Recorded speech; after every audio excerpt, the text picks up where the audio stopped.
Sébastien Bouchain-Dôme, bonjour. Bonjour Thierry Besse. Première question, la FIGEC est une organisation professionnelle qui fédère des entreprises sur plusieurs domaines d'activité.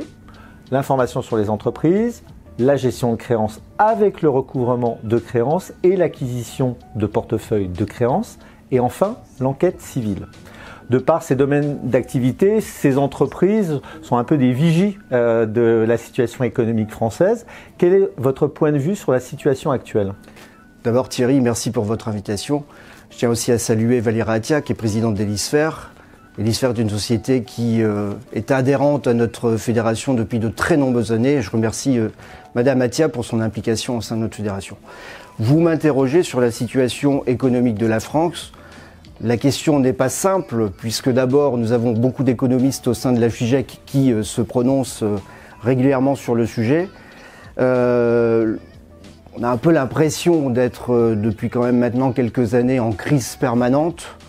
On a connu la Covid, l'inflation, les guerres, la situation géopolitique. Et effectivement, la situation économique est en train de se tendre assez vivement ces derniers mois. La crise inflationniste également, même si l'inflation diminue un tout petit peu, et tant mieux, mais on est encore dans un cycle assez incertain. Si je reprends quelques études des entreprises de la FIGEC et notamment celle d'Elisfer, on était à plus de 56 000 défaillances d'entreprises en 2023. Selon la GSC, l'association GSC, 140 chefs d'entreprise déposent le bilan, enfin perdent leur emploi chaque jour en 2023 en France, 140 chefs d'entreprise. Donc ce sont quand même des chiffres assez importants. Les grosses thématiques, les gros chiffres de la FIGEC aussi, nous sommes à quasiment 800 milliards de crédits interentreprises en France. C'est un montant qui ne baisse pas depuis quand même des années. 56 milliards de créanciers recouvrés. Nous avons un montant de NPL, les Non-Performing Loans, qui est de 130 milliards aujourd'hui dans les banques françaises. Donc effectivement, la situation est assez tendue. Et selon les experts, il semblerait que nous envisagions plus de 60 000 défaillances d'entreprises sur 2024. Donc un nombre de défaillances assez important, effectivement. À la FIGEC, actuellement, un fil conducteur qui tient en un mot, simplification.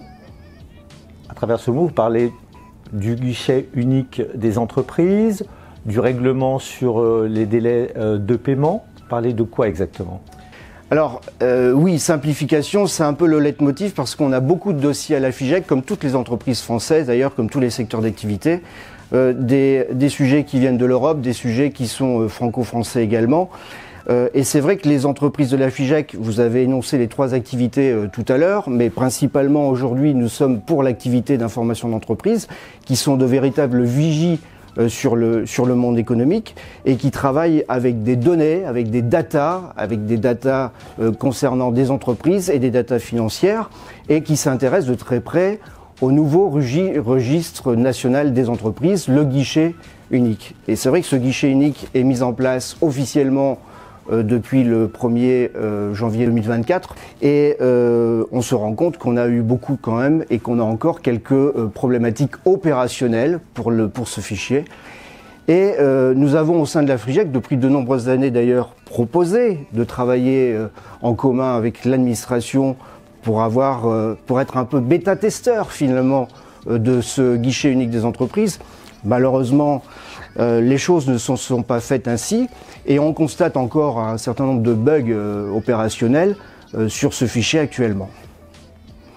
Vous me parlez aussi, je crois, du projet de règlement des délais de paiement européen sur les délais de paiement à 30 jours. Alors ça, c'est un sujet qui concerne aussi toutes les entreprises françaises, sur lequel la FIGEC est extrêmement investie, puisque nous sommes co-organisateurs avec la FDCC des Assises nationales des délais de paiement et des financements.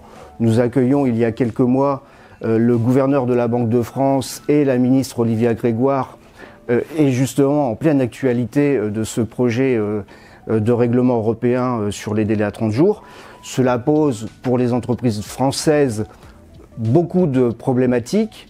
selon les secteurs d'activité, plus ou moins importantes, effectivement c'est problématique, mais ce sont des sujets qui, encore une fois, nécessitent que les entreprises soient impliquées directement, y compris au niveau européen. Alors vous me posiez la question de la simplification. C'est vrai que on a un peu tendance en France à surtransposer les textes européens dans la législation française. Alors j'entendais il y a quelques jours le Premier ministre qui disait on arrête toute la surtransposition. Voilà une très bonne nouvelle. Mais ce dont nous avons peur également, ce que nous voyons tous les jours dans les entreprises, c'est la suradministration aussi, avec des normes. Vous connaissez la formule. Les États-Unis titillent, planifient, la Chine planifie, l'Europe réglemente et la France normalise. Et on est véritablement dans cette démarche où on a une suradministration qui fait que les dossiers sont de plus en plus complexes en permanence. Ça ne va pas du tout dans le sens de la simplification.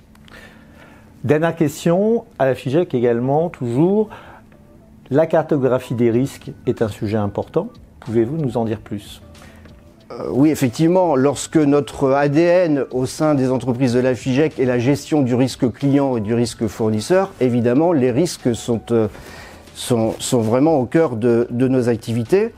Et je dirais même plus, aujourd'hui, être dirigeant d'entreprise, c'est être gestionnaire de risques. Et donc, nous travaillons avec les membres de la FIGEC sur le patrimoine immatériel des entreprises et les risques qui y sont associés. Nous avons même créé un think tank depuis quelques mois, quelques années maintenant, qui s'appelle Place Escange et qui a vocation à travailler sur le patrimoine immatériel des entreprises. Un certain nombre de personnalités éminentes nous ont rejoints dans la démarche, des anciens ministres, des économistes, etc. Nous avons monté un conseil scientifique, un comité d'experts qui permet d'avoir une activité un peu transversale, de sensibiliser à la fois le grand public, mais aussi les chefs d'entreprise sur ce patrimoine immatériel et le gouvernement, bien évidemment. Alors le patrimoine immatériel des entreprises et cette fameuse cartographie des risques, eh bien, c'est la RSE. On le voit avec la directive, les deux directives européennes, CSRD et CS3D, le devoir de vigilance des entreprises, les rapports extra-financiers des entreprises. Nos entreprises à la FIGEC sont très investies dans ces domaines d'activité. Et là, encore une fois, on n'est pas sur la simplification. Nous travaillons sur la santé des collaborateurs, nous travaillons sur la réputation, sur la e-réputation, nous travaillons sur la cybersécurité qui est un enjeu colossal pour toutes les entreprises françaises. Nous travaillons sur d'autres sujets, l'éthique, la gouvernance, la déontologie et évidemment, eh bien, tous ces sujets d'immatériel sont au cœur des activités de notre fédération. On est bien d'accord, on est sur une gestion préventive prioritairement des risques et une préparation aux crises qui éventuellement seraient générées par un risque avéré. Et surtout, les entreprises de la FIGEC sont là pour aider les entreprises françaises à mieux appréhender ces risques et à mettre en place les dispositifs et les process nécessaires dans les entreprises pour les limiter au maximum. Merci Sébastien Bouchain-Dôme pour cet échange. Merci Thierry Besse.